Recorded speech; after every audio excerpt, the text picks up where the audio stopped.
In this video, we will talk you through the verification process. This is the process where you as club welfare officer check the applicant's details and their identity documents. Before attending the verification meeting with the applicant, sign into the online disclosure site. Select the Awaiting Verification tab found across the top of the screen.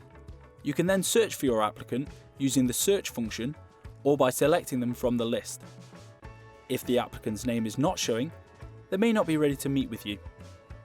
If this is the case, you should contact them and try and find out why there is a delay. Keep a close eye on applications and don't let them drift, as making sure CRC checks are up to date is an important part of your role in safeguarding children. If the form is showing as ready, check that the applicant has brought the identification listed on their screen. They will have chosen this themselves as part of their application. If they've got the correct documents, select yes.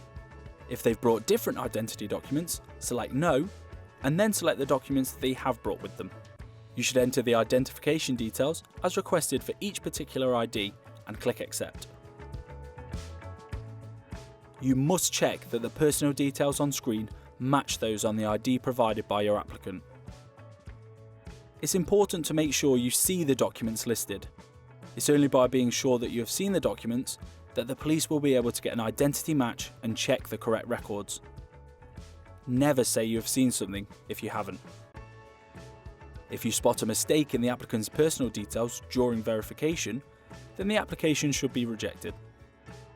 Select Reject Application from the top right-hand corner, then choose Personal Details Incorrect from the drop-down list.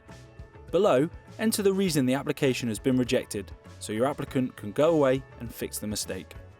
Try and avoid rejecting for insufficient ID, as you have an opportunity to make changes to the ID before starting the verification meeting. Please remember, an important part of your role is to make sure you see the documents listed and that the information submitted is correct. If you reject the application, it will return to the applicant where they can rectify the mistake and then resubmit their application. As part of the verification, you will have to select the position that best suits your applicant. Choose from the drop-down list the relevant position. This will then automatically fill in the default settings for this role. The default for most grassroots football is volunteer. If the applicant is not a volunteer, the applicant's volunteer status must be changed by clicking Edit. Once you're confident the verification is complete, you can submit the application to be processed. The system will then take you through a payment process.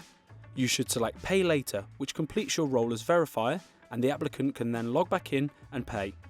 Once the application has been paid for, it is submitted, and you then need to wait for the check to be processed and the CRC check sent out to the applicant.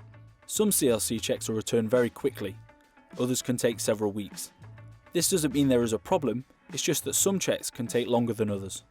The CRC, sometimes called a disclosure, is not a certificate that says someone is suitable to volunteer or work with children. It is only a record of police information and a check of the borrowing lists. When you see the word complete on your online disclosure system, it does not mean the person is suitable to work with children. It only means the check has been printed. Never rely on this to mean a volunteer is accepted and ready to work with children. After the check has been printed, the FA then makes the decision on the person's suitability to work or volunteer with children. Watch video 4 to see this final stage.